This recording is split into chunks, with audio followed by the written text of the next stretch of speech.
হযরত বাইজিদ বুস্তামি ছোট্ট বাচ্চা ছেলে, গভীর রাত্রে মা অসুস্থ, পানির পিপাসায় জেগে উঠেছেন। বাবারে পিপাসায় শেষ হয়ে গেলাম, পানি দাও। ছেলে ঘরের ভিতরে পানি না পেয়ে বাইরে দৌড়াদৌড়ি করলেন। অনেক দূর থেকে পানি নিয়ে এসে দেখেন মা ঘুমায় গেছেন। পানি নিয়ে দাঁড়ানো পৌষ মাস, মাঘ মাসের শীতের রাত, ফজরের সময় মায়ের ঘুম ভেঙে গেল। তাকিয়ে দেখেন বাইজিদ দাঁড়ানো, হাতে পানি থরথর করে কাঁপছে। জিজ্ঞাসা করে, বাইজিদ তুমি দাঁড়ানো কেন? ছোট্ট বাচ্চা বলে, মা পানি চেয়েছিলে তুমি গভীর রাত্রে, পানি ঘরে ছিল না, অনেক দূর থেকে আনতে হয়েছে। মা বলছে, ঘুমাও নাই কেন গ্লাস ছুঁয়া? বাচ্চা বলে, ঘুমাই নাই। তুমি যদি আবার পানি চাও, সময় মতো যদি দিতে না পারি, মা তোমার কষ্ট হবে, এই জন্য ফজর পর্যন্ত আমি দাঁড়ায় আছি, কখন তুমি পানি চাও। মা হাতের থেকে পানি নিয়ে পান করলেন। বাইজিদকে বিছানার উপরে আরাম করে কম্বল দিয়ে ঘুম পড়াইয়া দিলেন। হযরতে বাইজিদের মা উযু করে ফজরের নামাজ পড়ে সিজদায় চলে গেলেন। চিৎকার মেরে কেঁদে বলেন, আমার রব, আমার আল্লাহ, আমি আমার বাইজিদের মা, আমি মা হয়ে বাইজিদের জন্য দোয়া করি। বাইজিদ আমার জন্য আজকে যা করেছে, আমি মা, আমার কলিজা ঠান্ডা হয়ে গেছে। আয় আল্লাহ, আমি বাইজিদের জন্য দোয়া করি, তুমি তাকে সুলতানুল আরিফিন বানাইয়া দিও। মঞ্জুর হয়ে গেল আল্লাহ পাকের কাছে দোয়া। আমার ভাইরা, আল্লাহ পাক বলছেন, খবরদার আমার ইবাদতের পরে মা বাপ, আল্লাহর ইবাদতের পরে কারা? বাবা। বিশ্বনবী জনাবে মুহাম্মদ রাসূলুল্লাহ সাল্লাল্লাহু আলাইহি ওয়াসাল্লাম মসজিদে নববীর ভিতরে বসে আছেন। এক বৃদ্ধা মহিলা মসজিদের মধ্যে প্রবেশ করলেন। হুজুর বৃদ্ধাকে দেখে দাঁড়ায় গেলেন। বিশ্বনবী বুড়ি মেয়ে লোককে দেখে দাঁড়ায় গেলেন। আল্লাহ নবী বুড়িকে দেখে দাঁড়ালেন। বুড়ি যখন কাছে এলেন, আল্লাহর নবী নিজের গায়ের চাদর বুড়ির জন্য বিছায়া দিলেন। বুড়ি বসলেন। এরপরে কথাবার্তা সারার পর বুড়ি যখন বিদায় হবেন, হুজুর আবার দাঁড়ালেন। বুড়ি মহিলা চলে গেলেন। সাহাবায়ে কেরাম বলেন, ইয়া রাসূলুল্লাহ, কিছুই বুঝলাম না, একজন বৃদ্ধা মহিলার জন্য বিশ্বনবী দাঁড়ান আর গায়ের চাদর বিছান, আমরা বড় আশ্চর্য হয়ে গেলাম। নবীজি বলেন, ও আমার সাহাবীরা, তোমরা জানো না এই মহিলা কি চিনতে পারো নাই? আমি আমার মায়ের দুধ আমার জীবনে কিসমতে তেমন হয় নাই, আমি আমার মায়ের দুধ তেমন কিসমতে পাই নাই। যার বুকে দুধ খেয়ে, যার কোলে কাখে চড়ে আমি বড় হয়েছি, আমার সেই দুধ মা, ইনি হযরতে হালিমাতুস সাদিয়া, আমার সেই দুধ মা। রাসূলুল্লাহ নিজে সম্মান দিয়েছেন মায়ের।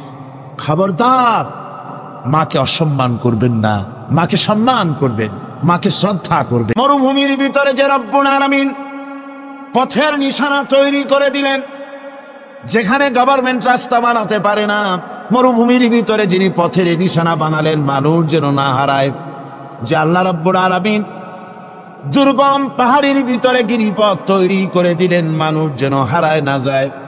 সমুদ্রের ভেতরে নাবিকরা দিনের বেলায় সূর্যের আলো দেখে পথ চলে, রাতের আধারে সে যেন গভীর সমুদ্রের ভিতরে হারায় না যায়। আল্লাহ তাই আকাশের ভিতরে তারকা মণ্ডলী খচিত করে রেখেছেন। সমুদ্রের নাবিকেরা, জাহাজের নাবিকেরা তারকা দেখে দেখে পথ নির্ণয় করে নেন। যে মাবুদ রাস্তা বানালেন জঙ্গলের ভিতরে, পাহাড়িয়া এলাকার ভিতরে, যে মহান প্রভু রাস্তা বানালেন, নিশানা বানালেন মরুভূমির ভিতরে, যিনি রাস্তা দেখায় দিলেন গভীর সমুদ্রের ভেতরে, সেই আল্লাহ রব্বুল আলামিন। আমরা দুনিয়ার বুকে মানুষেরা অন্ধকারে মরবো, রাস্তা হবে না, এমনটি তো হতেই পারে না। আল্লাহ রব্বুল আলামিন আমাদের জন্য রাস্তা বানায়েছেন। মহান আল্লাহ রব্বুল আলামিন বলেন, وعلى الله قصد السبيل ومنها جائر। আল্লাহ পাক বলেন, সোজা রাস্তা, সোজা পথ বলে দেওয়ার দায়িত্ব আমি আল্লাহর। যেখানে রয়েছে অসংখ্য বাঁকা পথ, অসংখ্য বাঁকা পথ যেখানে, যে পৃথিবীতে, সেখানে সোজা রাস্তা বলে দেওয়ার দায়িত্বটা কার? জোরে বলেন কার? আল্লাহ শুধু সৃষ্টি করেন না, সৃষ্টি করেন, শিক্ষা দেন, পথ বলে দেন, পথটাও বাকি রাখেন না, পথটাও তিনি বলে দিয়ে দেন। হযরতে মূসা আলাইহিস সালামের কাছে ফেরাউন প্রশ্ন করল, তুমি যে রবের দাবি করছো, যে একজন রব আছেন, সে রবের পরিচয় কি? তোমার সেই রব কে? হযরত মূসা আলাইহিস সালাম যে জবাবটা দিলেন, কি সুন্দর জবাব! এক কথার ভিতরে সমস্ত কথা সন্নিবেশিত হয়ে গেছে। ফিরআউনের প্রশ্নের জবাবে রব কে, এ কথার জবাব দেওয়া যায়, হাজার হাজার পৃষ্ঠা লেখা যায়। রবকে, তার পরিচিতি। আমি যদি এখন শুধু রব শব্দের ব্যাখ্যা করি, তাফসীর করি, রাত শেষ হয়ে যেতে পারে, ইনশাআল্লাহ ব্যাখ্যা দেওয়া যাবে। কিন্তু মূসা আলাইহিস সালাম কি সুন্দর একটা জবাব দিয়া দিলেন রবকে। শোনো, রব্বুনাল্লাযী আ'তা কুল্লা শাইইন খালকাহু সুম্মা হাদা।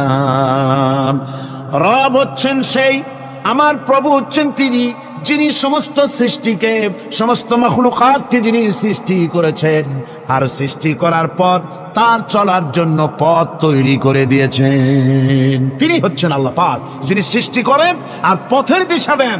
তিনি হচ্ছেন আল্লাহ পাক, তিনি হচ্ছেন রব। শুধু বানান না, বানাবার পরে তার প্রয়োজনটাও মিটাই দেন। আল্লাহ পাক সেই আল্লাহ বলছেন, খালাকাল ইনসানা আল্লামাহুল বায়ান। তিনি মানুষ সৃষ্টি করেছেন। আমি সম্ভবত দ্বিতীয় দিনে আপনাদেরকে বলেছিলাম, মানুষ বানর থেকে আসে নাই, মানুষ ওরাং ওটাং থেকে আসে নাই, মানুষ শিম্পাঞ্জি থেকে আসে নাই, মানুষ বাঁদরের গোষ্ঠী নয়, মানুষ এসেছে মাটি থেকে, আদম থেকে। মানুষের পূর্বপুরুষ হচ্ছেন হযরতে আদম আলাইহিস সালাম। মানুষের পূর্বপুরুষ কে? আদম আলাইহিস সালাম। আর মানুষের পূর্বপুরুষ হচ্ছেন আদম আলাইহিস সালাম, আর তার উৎপত্তি হচ্ছে মাটি থেকে। মানুষ এসেছে আদম থেকে, আদম এসেছে মাটি থেকে। এখন আল্লাহ পাক বলছেন যে আমি হচ্ছি তোমার স্রষ্টা, আমি তোমাকে বানাইছি। কোরআনে কারীমে কথা এভাবে বলছে, কাইফা তাকফুরুনা বিল্লাহি ওয়া কুনতুম আমওয়াতান ফাহিয়াকুম সুম্মা ইউমীতুকুম সুম্মা ইউহয়ীকুম সুম্মা ইলাইহি তুরজাউন। এ মানুষ, তোমরা কিভাবে কুফরি করো, অস্বীকার করো, আল্লাহর সাথে নাফরমানি করো? কিভাবে করো যে আল্লাহ তোমাকে, তুমি ছিলে মৃত্যু, তোমাকে আল্লাহ পাক জিন্দা করেছেন। সুতরাং মানুষ জন্মের পূর্বে সব মৃত্যু ছিল, একথা তো আজ বিজ্ঞানসম্মত কথা, বৈজ্ঞানিক সত্য কথা।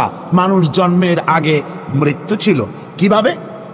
মানুষের উৎপত্তি কোত্থেকে এলো? কোরআনে কারীম তা পরিষ্কার করে বলছে, তোমাকে কিভাবে সৃষ্টি করেছে তুমি দেখো। সন্তান মায়ের জরাইতে আসার পূর্বে সে ছিল পিতার শুক্রকীট আর মায়ের ডিম্বাণু, অর্থাৎ স্পার্মটোজন এবং ওভাম, এই দুটি জিনিসের মধ্যে সে বিভক্ত ছিল। মায়ের বক্ষপিঞ্জর এবং পিতার পৃষ্ঠদেশ থেকে সবেগে নির্গত এক ফোঁটা পানি দিয়ে আমি আল্লাহ পাক তোমাকে সৃষ্টি করেছি। কোরআনে কারীম বলছে, হাল আতা আলাল ইনসানি হিনুম মিনাদ দাহরি লাম ইয়াকুন শাইআম মাযকুরা।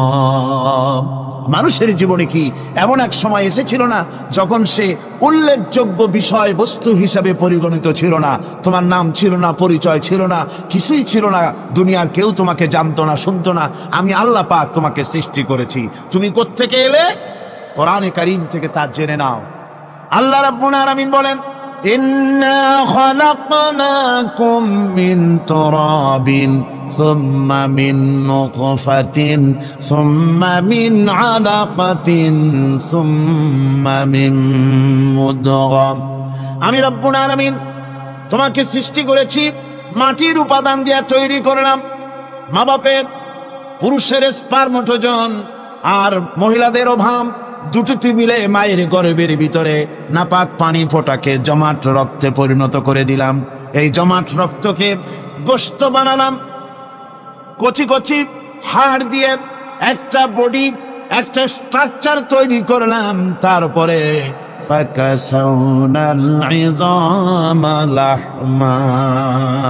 গোশত দিয়ে, রক দিয়ে, চামড়া দিয়ে সুন্দর করে ছাউনি দিয়া মায়ের গর্ভের ভিতরে আমি আল্লাহ রব্বুল আলামিন তোমাকে বানাইছি।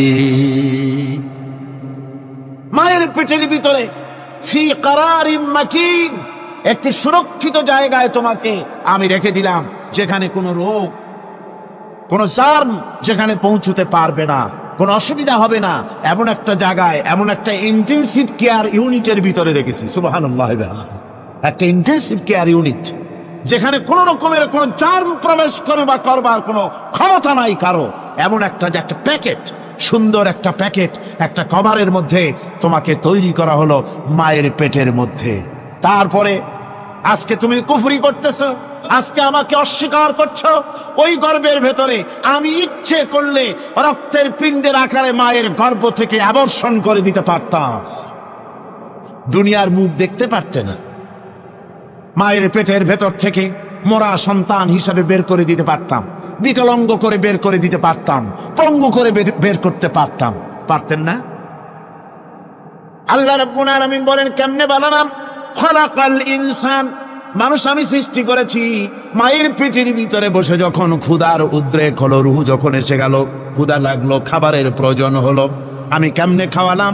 দুনিয়ার কোনো মা বাপ, কোনো নেতা, কোনো ডাক্তার, কোনো চিকিৎসা বিজ্ঞানী মায়ের পেটের সন্তানের খাবার সরবরাহ করতে পারে না। আল্লাহ পাক বলেন, তুমি কি খাবে? ব্যবস্থা আমি করেছি।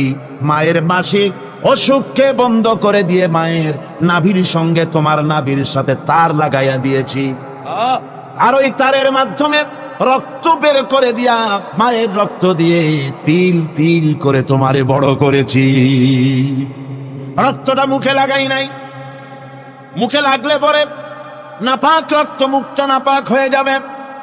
নাভির ভিতর দিয়ে পাস করে দিলাম, মুখটাকে পবিত্র রেখে দিলাম, যাতে করে দুনিয়ায় আসার পর আমার পবিত্র বানানো মুখখানা দিয়া এই দুনিয়ায় বসে তোমার আল্লাহর পবিত্র নামের জিকির করতে পারো। এমন সুন্দর করে মায়ের পিঠের ভিতরে তৈরি করলাম, হাত দিলাম, পা দিলাম, সুন্দর করে বানালাম, এমন নিখুঁত করে বানালাম, তাকায়া দেখো নিজের দিকে, সুন্দর করে বানালাম। এরপরে কি করলাম? সুম্মা নুখরিজুকুম তিফলা, বাচ্চার আকারে মায়ের পেট থেকে আস্তে করে বের করে নিয়ে আসলাম। সুবহানাল্লাহ বিহামদিহি, আস্তে করে মায়ের পেট থেকে নিয়ে এসেছি পৃথিবীর বুকে। পৃথিবীতে যখন আসলে তখন তোমার অবস্থাটা কি ছিল? ক্ষুধার যন্ত্রণায় যদি মরেও যেতে, কান্দা ছাড়া ভাষা নাই। ভাষা আছে? কোনো হুঁশ ছিল আমাদের? কোনো জ্ঞান ছিল? আল্লাহ রাব্বুল আলামিন বলেন, আল্লাহু আখরাজাকুম মিন বুতুনি উম্মাহাতিকুম লা তা'লামুনা শাইআ, মায়ের গর্ভ থেকে এমন অবস্থায় বের করে এনেছি যখন তোমার কোনো হুঁশ নাই, জ্ঞান নাই, কথা বলতে পারো না, পায়খানার ভিতরে পড়ে থাকো, ট্যা ট্যা করে কান্দা ছাড়া পথ নাই, পানির পিপাসায় গলা শুকায় যায়, কান্দা ছাড়া পথ নাই, মনের তোমার মুখের কোনো ভাষা নাই কান্না ছাড়া। আমি তোমার এমন আল্লাহ, আমি তোমার এমন স্রষ্টা, আমি তোমার এমন রব। তোমার ভাষা নাই বলে মায়ের কলিজার ভেতরে আমি তোমার প্রতি এক দুর্বিনীত মহব্বত পয়দা করে দিয়েছি। তোমার কান্না তোমার মায়ের বুকের মধ্যে শেল বিঁধে যায়। তুমি যখন কাঁদো, কান্নার আওয়াজ যখন মায়ের কানে চলে যায়, হাজারো কাজ ফেলে মা দৌড়াইয়া বাচ্চারে কোলে নেয়। কি খাবে কেউ তৈরি করে না। আল্লাহ রাব্বুল আলামিন বলে, বান্দারে, দুনিয়ায় আসার আগে তুমি কি খাবে, খাবারের বন্দোবস্ত আমি আল্লাহ করেছি, আমি এমন স্রষ্টা। তুমি দুনিয়া আসার 6 মাস আগে তোমার মায়ের বুকের ওপরে তোমার খাদ্য গরম করে আমি আল্লাহ রিজার্ভ করে রেখে দিয়েছি।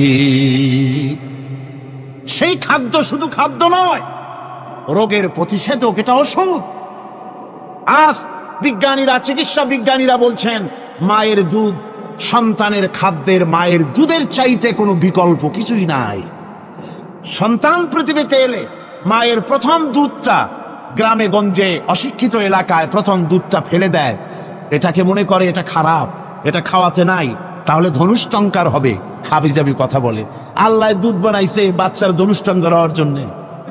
মায়ের ওই প্রথম দুধটা হচ্ছে সন্তানের জন্য সমস্ত রোগের প্রতিষেধক।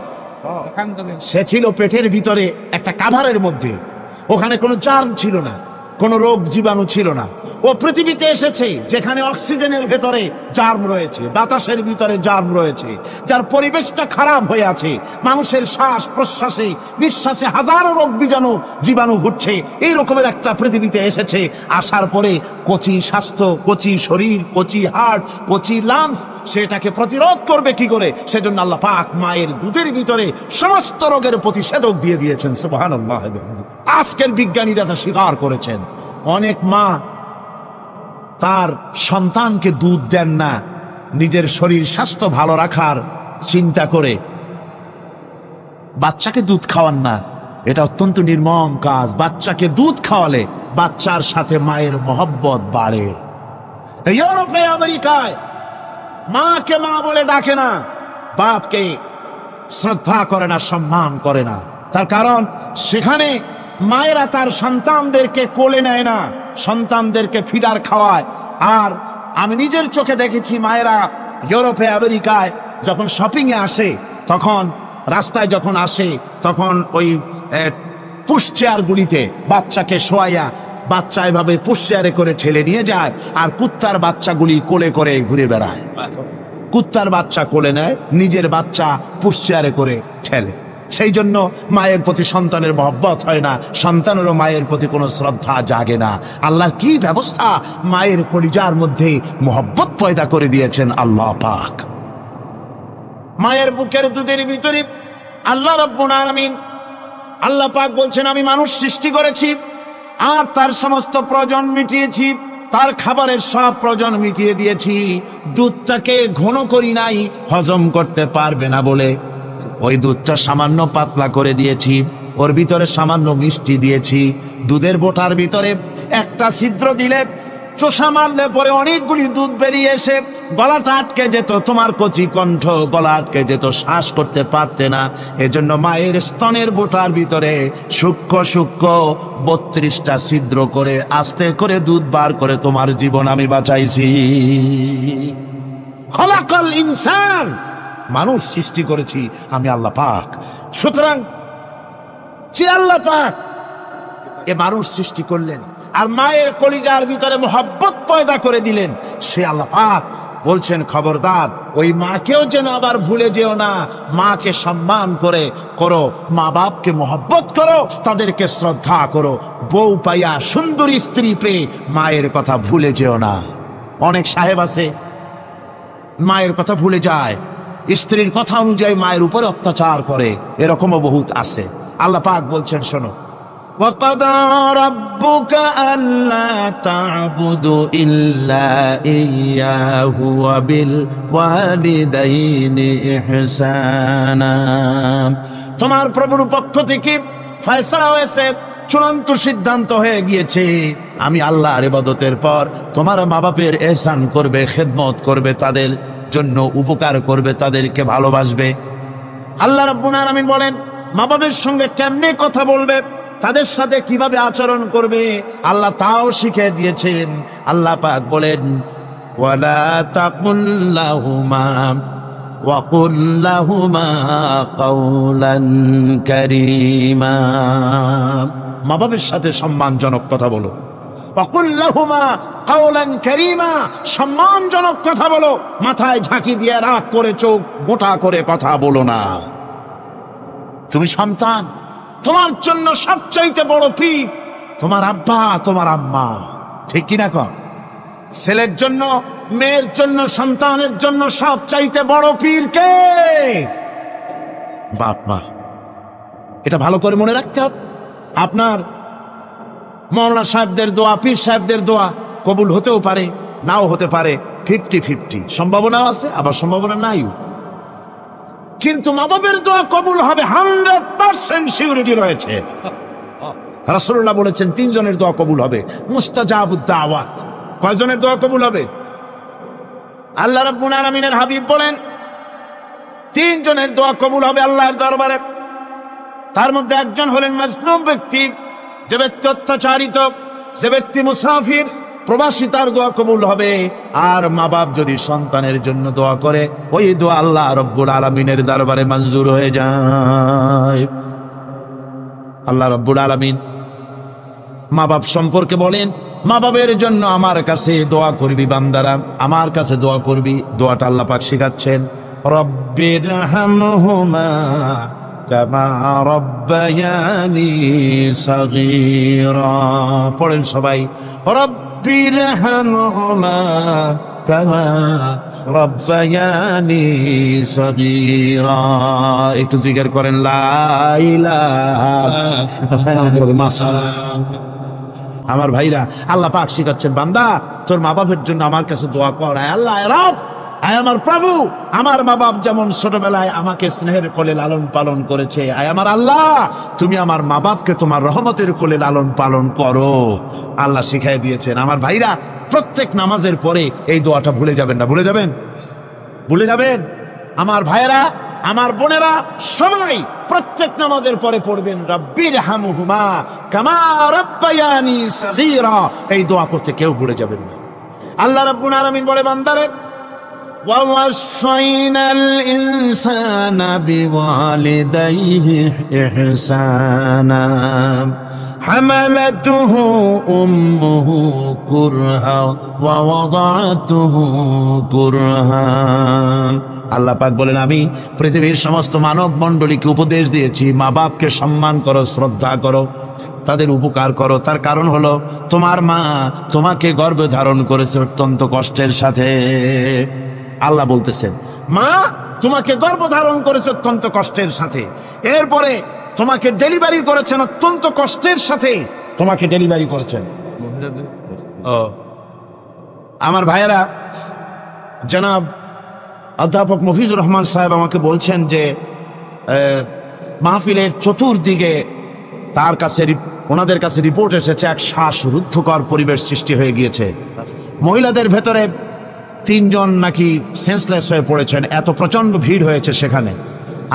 আপনারা দোয়া করুন আল্লাহ যেন এই মাহফিলকে সুন্দর রূপে পরিচালিত করে দেন, রহমতের হাওয়া যেন বহায় দেন। জোরে কোন আমিন, আরো জোরে কোন আমিন। আমি দেখতে পাচ্ছি আপনারা ঠাসাঠাসি করে বসেছেন, তারপরেও আল্লাহ পাক কোরআন শরীফে বলেছেন, তোমরা যদি অপর ভাইকে একটু জায়গা করে দাও, নিজের জায়গা কম করে, আল্লাহ বেহেশতের মধ্যে তোমার জায়গা বাড়াই দিবেন। আল্লাহ পাক কোরআন শরীফে বলেছেন। আমি সমস্ত মুসলমান একজনও দাঁড়াবেন না, একবার দাঁড়াবেন না। বসা অবস্থায় আপনারা সামনের দিকে চেপে আসেন, এই মঞ্চের দিকে বসা অবস্থায় সমস্ত মানুষ নড়ে চড়ে বসেন, হরকতে বরকত হবে, নড়ে চড়ে বসেন। আর এই ফাঁকে দাঁড়াবেন না, হবে না। বসা অবস্থায় মঞ্চের দিকে চেপে আসেন আর জোরে সোরে মহব্বতের সাথে জিকির করেন, লা ইলাহা ইল্লাল্লাহ, লা ইলাহা ইল্লাল্লাহ, লা ইলাহা ইল্লাল্লাহ, লা ইলাহা ইল্লাল্লাহ, লা ইলাহা ইল্লাল্লাহ।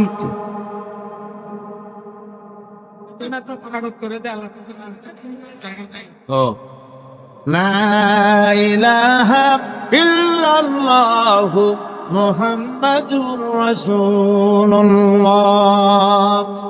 মুহতারাম বন্ধুবর, হযরত মাওলানা শামসুদ্দিন সাহেব মাদ্দাজিল্লুহু বলছেন যে আল্লাহর কাছে দোয়া করেন না, আল্লাহ মাঠটারে বড় করে দিক। আল্লাহ পারেন না? পারেন না? অবশ্যই পারেন। আল্লাহ পাক সকলের জন্য আসান করে দিন। তবে মনে রাখবেন, এত বড় রহমতের মাহফিল জীবনে আর একবার পাবো কোনো নিশ্চয়তা নাই।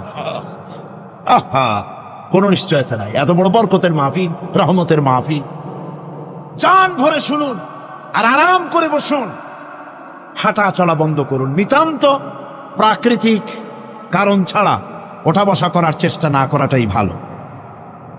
আল্লাহ পাক বলছেন, আমি গোটা বিশ্বের সমস্ত মানব মণ্ডলীকে উপদেশ দিয়েছি, মা বাপের খেদমত করো, সম্মান করো। কেন? মা তোমাকে পেটে ধারণ করেছে বড় কষ্টের সাথে। কে বলছেন এ কথা? আমার আল্লাহ বলতেছেন, পেটে ধরতে খুব কষ্ট হয়েছে। আপনাকে পেটে রেখে মায়ের কত কষ্ট হয়েছে সে কথা বোঝার জন্য আপনার গর্ভবতী স্ত্রীর দিকে তাকায় দেখেন। আপনার স্ত্রী যখন গর্ভবতী হবে তখন দেখবেন তার অবস্থাটা কি, ওইটা দেখে আপনি আন্দাজ করতে পারবেন আপনার মায়ের কত কষ্ট হয়েছিল। গভীর রাত্রে মানুষ সব ঘুমায় যায়, গর্ভবতী মা ঘুমাতে পারে না, সন্তান পেটের ভিতরে, হাঁটু দিয়া গুতা মেরেছে, পা দিয়া লাথি মেরেছে। মা চরম শীতের রাত্রে, প্রচন্ড শীতের রাতে গায়ের লেপটা সরায় দিয়া মা একবার দাঁড়ায় আর একবার বসে, একবার দেওয়ালের সাথে হেলান দিয়া দাঁড়ায়, কষ্ট করে রাতটারে কাটায় দেয়। আবার সারাদিন সংসারের জন্য কাজ করেছেন, রান্না বান্না করেছেন মা, সকলকে খাওয়াইয়া মা শেষের দিকে খেতে গেছেন। যখন নিজে খেতে গেলেন, খাবারের ক্ষুধা নিয়ে, পেট ক্ষুধা নিয়ে খেতে বসেছেন, পেটের ভিতরে সন্তান লাথি মেরেছে, পেটের মধ্যে ঘুষা মেরেছে, হাঁটু দিয়া গুতা মেরেছে, ভরা পেটে, পেটের ভিতরে সন্তান গুতা মারলো হাঁটু দিয়া, মাথা দিয়া। মা ক্ষুধা রয়েছে, পেটে খেতে পারলেন না, বেদনা শুরু হয়েছে। খাবারের থালাটা ঠেলে দিয়ে মা দাঁড়ালেন, বসলেন, চোখের পানি ফেললেন।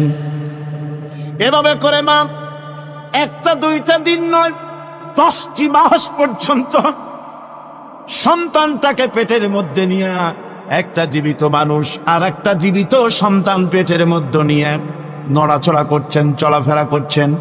কিতাবের মধ্যে এসেছে, রাতের বেলায় মা যে ঘুমাতে পারেন না, সন্তানের নড়াচড়ার কারণে রাতভর ইবাদত করলে যত সওয়াব পাওয়া যেত, আল্লাহ ওই সওয়াব মায়ের আমলনামায় লিখে দেন। সন্তান পেটে থাকার কারণে খেতে পারে না, পেট ভরে ক্ষুধায় কষ্ট পায় মা, এই জন্যে 10 মাস ধরে রোজা রাখলে যে সওয়াব হতো, আল্লাহ রাব্বুল আলামিন মায়ের আমলনামায় রোজার সওয়াব লিখে দেন। 10 মাস পুরে গেল, সন্তান ডেলিভারির সময় চলে এলো। মায়ের মন বিমর্ষ, সন্তান ডেলিভারি হবে, না জানি মরে যাই নাকি, না জানি অপারেশন লাগে নাকি, কি অবস্থা হবে। মা খেতে পারে না, মুখটা শুকায়া যায়। ডেলিভারির সময় যখন আসে, মা বাবার কাছ থেকে বিদায় নিয়ে যায়, স্বামীকে একান্তে গোপনে ডেকে নিয়ে বলে, প্রাণের স্বামী, দীর্ঘদিন একসঙ্গে ঘর কন্যা করেছি, অপরাধ হয়ে যেতে পারে, আমারে মাফ করে দিও। আমার মনে হয় এবার আমি আর বাঁচবো না। সংসার থাকলো, চাবি থাকলো, সব বুঝে নাও, আমারে মাফ করে দিও। মা চলে গেল সতিকা গৃহে, ক্লিনিকে চলে গেল, অপারেশন থিয়েটারে চলে গেল, অথবা ডেলিভারির জায়গায় চলে গেল। ডেলিভারি পেইন শুরু হয়ে গেল, বেদনা শুরু হয়ে গেল। এক একটা বেদনা যেন মায়ের এক একটা মৃত্যু যন্ত্রণা শুরু হয়ে যায়। এমন যন্ত্রণা, প্রসব বেদনা দুনিয়ার ভুক্তভোগী মা ছাড়া আর কেউ জানে না। এই চরম বেদনার ভেতর দিয়ে, চরম কষ্টের ভিতরে মা যখন একটা বাচ্চা প্রসব করলো, জিহাদের ময়দানের মতো মা রক্তাক্ত হয়ে গেলেন, সন্তান দুনিয়ায় এলো। মা তখন অস্থির থাকেন, এত বড় বিরাট কষ্টের ভিতরে। আল্লাহ রাব্বুল আলামিন বলেন, সন্তান যখন ডেলিভারি হয়ে গেল, মায়ের মনের ভিতরে আমি তখন এই ফিলিংস, এই টেন্ডেন্সি জাগ্রত করে দিই, দেখ কি হয়েছে। মা তখন দেখতে চায় কি হয়েছে। মায়ের সামনে যখন এত কষ্টে, হৃদয় বিঙ্গড়ানো, কলিজার 32টি নাড়ি ছেঁড়া যন্ত্রণা আর সন্তান যখন মায়ের চোখের সামনে আসে, আল্লাহ পাক বলেন, মা যখন তার ছেলের মুখের দিকে তাকায়, মেয়ের মুখের দিকে তাকায়, আল্লাহ বলেন 10 মাসের পেটে ধরা কষ্ট আর ডেলিভারির সব কষ্ট মায়ের মন থেকে মুছে ফেলে দেই। আল্লাহ রাব্বুল আলামিন বলেন, খবরদার দুনিয়ার মানুষ, এমন মায়ের সাথে নাফরমানি করবি না, এ মায়ের সাথে নাফরমানি করবি না। মাকে সম্মান করবি, মার কাছে দোয়া চাবি। দুনিয়ায় যদি সম্মান চাও, রিজেক্ট চাও, মায়ের পায়ে ধরে কাঁদো। মায়ের জাতি অনেক সম্মান তার। রাসূল করিম সাল্লাল্লাহু আলাইহি সাল্লামকে প্রশ্ন করা হয়েছে, হুজুর খেদমত করবো কার? হুজুর কয় মায়ের। তারপরে কার? হুজুর কয় মায়ের। তারপরে কার? হুজুর বলেন মায়ের। তারপরে কার? তোমার পিতার। 3 গুণ, তোর ভাই মর্যাদা 3 গুণ বেশি, তোর বাপের চাইতে মর্যাদা বেশি। সুবহানাল্লাহ পড়ে। আর আজকে ইসলামের শত্রুরা তারা বলে যে ইসলাম নারীর অধিকার আদায় করে না। নারীর অধিকার ইসলাম দেয় নাই তো কে দিয়েছে? আমার বন্ধুগণ, বিশ্বনবী জনাবে মুহাম্মদ রাসূলুল্লাহ সাল্লাল্লাহু আলাইহি ওয়াসাল্লাম মসজিদে নববীর ভিতরে বসে আছেন। এক বৃদ্ধা মহিলা মসজিদের মধ্যে প্রবেশ করলেন। হুজুর বৃদ্ধাকে দেখে দাঁড়ায় গেলেন, বিশ্ব নবী বুড়ি মেয়ে লোককে দেখে দাঁড়ায় গেলেন। আল্লাহ নবী বুড়িকে দেখে দাঁড়ালেন। বুড়ি যখন কাছে এলেন, আল্লাহর নবী নিজের গায়ের চাদর বুড়ির জন্য বিছায়া দিলেন। বুড়ি বসলেন। এরপরে কথাবার্তা সারার পর বুড়ি যখন বিদায় হবেন, হুজুর আবার দাঁড়ালেন। বুড়ি মহিলা চলে গেলেন। সাহাবায়ে কেরাম বলেন, ইয়া রাসূলুল্লাহ, কিছুই বুঝলাম না, একজন বৃদ্ধা মহিলার জন্য বিশ্ব নবী দাঁড়ান আর গায়ের চাদর বিছান, আমরা বড় আশ্চর্য হয়ে গেলাম। নবীজি বলেন, ও আমার সাহাবীরা, তোমরা জানো না এই মহিলা কি চিনতে পারো নাই?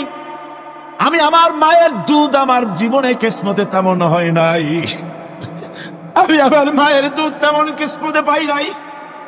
যার বুকে দুধ খেয়ে, যার কোলে কাখে চড়ে আমি বড় হয়েছি, আমার সেই দুধ মা ইনি হযরতে হালিমাতুস সাদিয়া, আমার সেই দুধ মা। রাসূলুল্লাহ নিজে সম্মান দিয়েছেন মায়ের।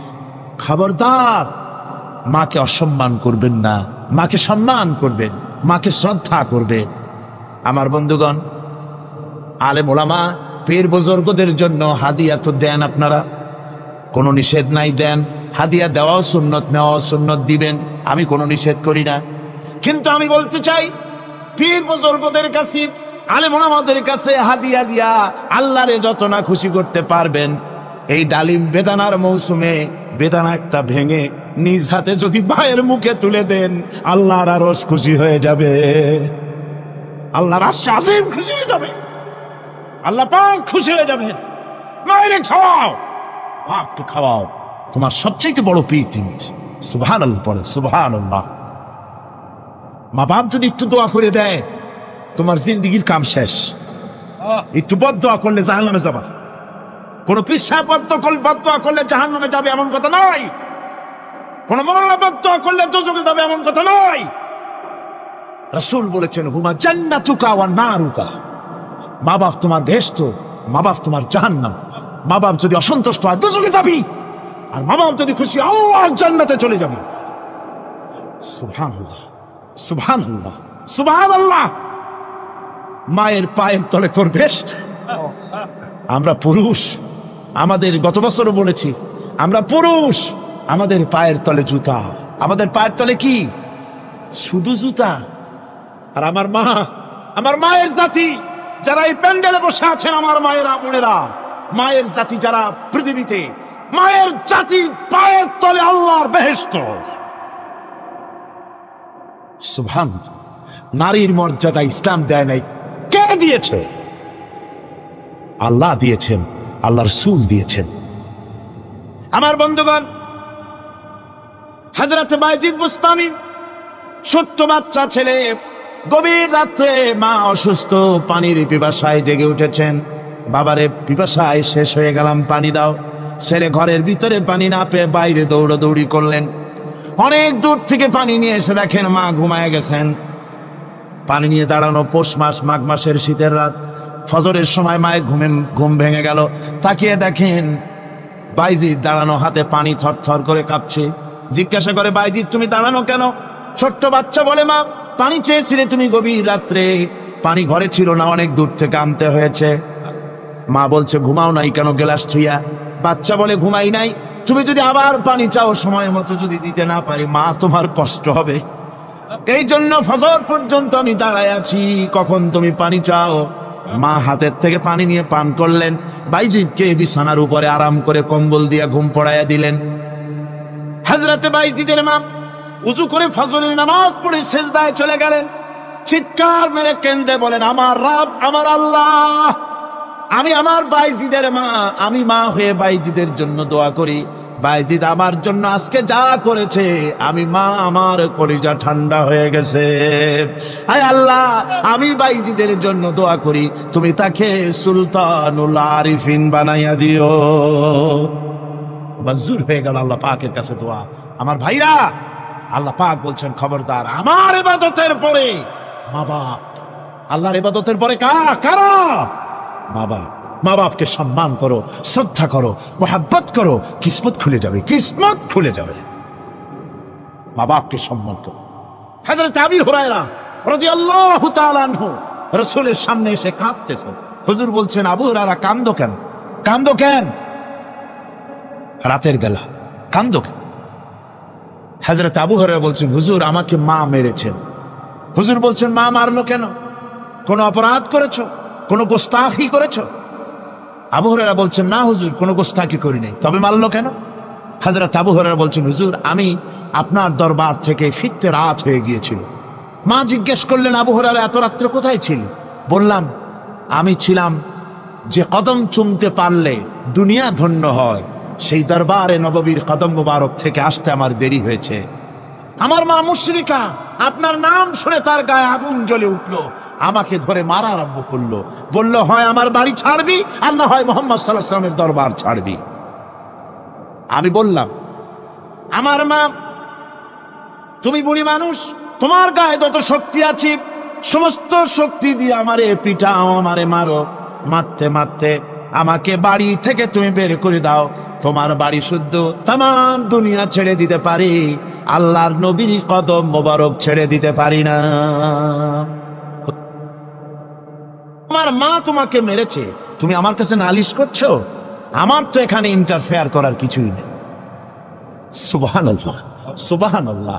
মা তোমাকে মেরেছে, এখানে আমার করার কিচ্ছু নাই। বিশ্ব নবী বলছেন, এত বড় পাওয়ারফুল নবী, লেজিসলেটিভ পাওয়ার, সারে আল্লাহ তাকে বানিয়েছেন শরীয়ত প্রণেতা।